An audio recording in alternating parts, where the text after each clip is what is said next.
कुछ दिन पहले आप प्रेस कॉन्फ्रेंस में गिर गए थे बिकॉज ऑफ आप बहुत ज़्यादा स्ट्रेस फील कर रहे हैं, आपको थ्रेट्स कॉल अभी भी क्या आ रहे हैं एल्विश के इधर से? कंटिन्यू मुझे थ्रेट्स कॉल आ रहे हैं। इसीलिए मैंने अपने लॉयर से डिस्कस किया है। तो अभी मैं दूसरा स्टेप उठाने आज ये ओशीवारा पुलिस स्टेशन में आया हूँ और मुझे पुलिस कमिश्नर के पास भी मैं एप्लीकेशन दे रहा हूँ इस चीज़ की कि मुझे अभी Z+ सिक्योरिटी की ज़रूरत है।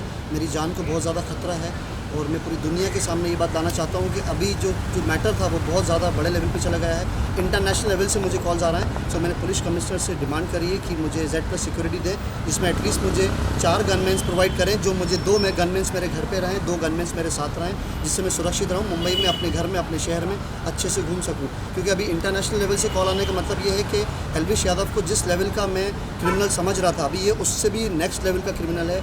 इसका गैंग बहुत बड़ा है। तो एल्विश के गैंग के जो लोग हैं वो मुझे अभी कोई कॉल करके बोल रहा है मैं दुबई से कॉल कर रहा हूँ, कोई बोल रहा है मैं अमेरिका से कॉल कर रहा हूँ, कोई बोल रहा है मैं UK से कॉल कर रहा हूँ। सो अभी समझ में आ रहा है कि एल्विश यादव एक छोटा इंसान नहीं है। ये जो क्राइम की दुनिया है उसमें एल्विश यादव का बहुत बड़ा नाम है, बहुत बड़ा हाथ है।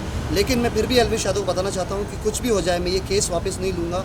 आखिरी दम तक, चाहे मेरी जान भी चली जाए, आखिरी दम तक इस लड़ाई को मैं लड़ूंगा और एल्विश यादव को सलाखों के पीछे ला के रहूँगा, दुनिया के सामने सच्चाई बता के रहूँगा। पर अभी जो एल्विश यादव का जो केस चालू हुआ था थर्ड पार्टी वाला, पर अब तक पुलिस ने उस पर एक्शन नहीं लिया, बट उसके उनको अरेस्ट करने की बात की है, बट अब तक कुछ हुआ नहीं। ये ऐसा क्यों है? ये मुझे भी समझ में नहीं आ रहा है कि वो उसके कौन से कॉन्टैक्ट वो यूज़ कर रहा है एल्विश, जिसकी वजह से वो अरेस्ट नहीं हो पा रहा है, पुलिस कस्टडी में नहीं जा पा रहा है। मैं चाहता हूँ उसे इमीडिएटली कस्टडी मिले, अरेस्ट वारंट इशू करें, ताकि इस सबकी जान को, जिन जिन लोगों का खतरा है, जो यूथ है, जो नशे की तरफ जो मुंबई का यूथ जा रहा है, जो स्टूडेंट्स हैं, उनको जो प्रॉब्लम्स हो रही हैं, तो मैं चाहता हूँ सबको एक सबक मिले, सीख मिले, ऐसे लोगों को अरेस्ट करें और बात करें। और मैंने पहले भी कहा था आपसे कि जो मेरे पास मैसेज चैट है, जो मेरे पास व्हाट्सएप चैट है, जो इंटरनेशनल कॉल से चैट्स आए, उसमें मनीषा रानी का नाम भी क्लियर मेंशन है। कल मेरे काफ़ी इंटरव्यूज़ में उन्होंने चैट भी दिखाई है, अगर आप देखेंगे तो वो गूगल यूट्यूब पे सब ऑलरेडी आ रहा है कि उसमें क्लियर मेंशन करा है कि मनीषा रानी से दूर रहो, एल्विश यादव से दूर रहो, इनका केस वापस लो, नहीं तो हम तुम्हें देख लेंगे। ये क्लियर वर्डिंग यूज़ करी गई है और मेरी जान को बहुत ज़्यादा खतरा है, जिसके लिए मैं Z+ सिक्योरिटी के लिए मुंबई कमिश्नर के पास आया हूँ।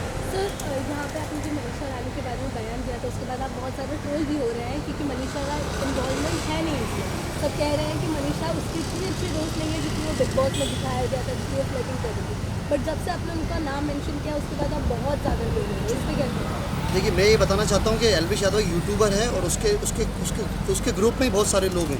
तो 200-400 लोग हैं जो ये सब करते हैं, जो मेरे अगेंस्ट बोल रहा है, जो कर रहा है, वो उनके ही लोग हैं, कोई फैंस नहीं है। और मनीषा रानी का फिर नाम क्यों आ रहा है, उसके नाम से ये क्यों आ रहा है, धमकी क्यों दी जा रही है? अगर मनीषा रानी इन्वॉल्व नहीं है तो ये तो क्लियर मेंशन है कि मनीषा रानी भी कहीं ना कहीं इसमें इन्वॉल्व है।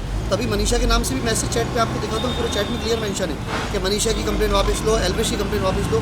दोनों का नाम कंबाइन करके आ रहा है, इसका मतलब है कि दोनों साथ में मिले हुए हैं। लेकिन अभी मैं इस पर और बहुत सारे लीगल एक्शन लेने वाला हूँ, इसलिए मैं पुलिस को लेके चल रहा हूँ, अपने लॉयर को लेके चल रहा हूँ, हर चीज़ में लीगल वे में कर रहा हूँ। और मैं चाहता हूँ पुलिस इन्वेस्टिगेट करे, अच्छे से करे। अगर एल्विश यादव को बुला के करे तो करे, फैज़ान अंसारी को बुला के इन्वेस्टिगेट करना चाहे तो करे, और सबको पुलिस का सहयोग करना चाहिए। मैं तो हमेशा इस चीज़ से तैयार रहता हूँ। तो मैं चाहता हूँ मुझे जल्द से जल्द Z+ सिक्योरिटी दी जाए, ताकि मैं अपनी जान, सुरक्षित जान के साथ मुंबई में रह सकूँ, घूम सकूँ, मुंबई के बाहर भी जा सकूँ।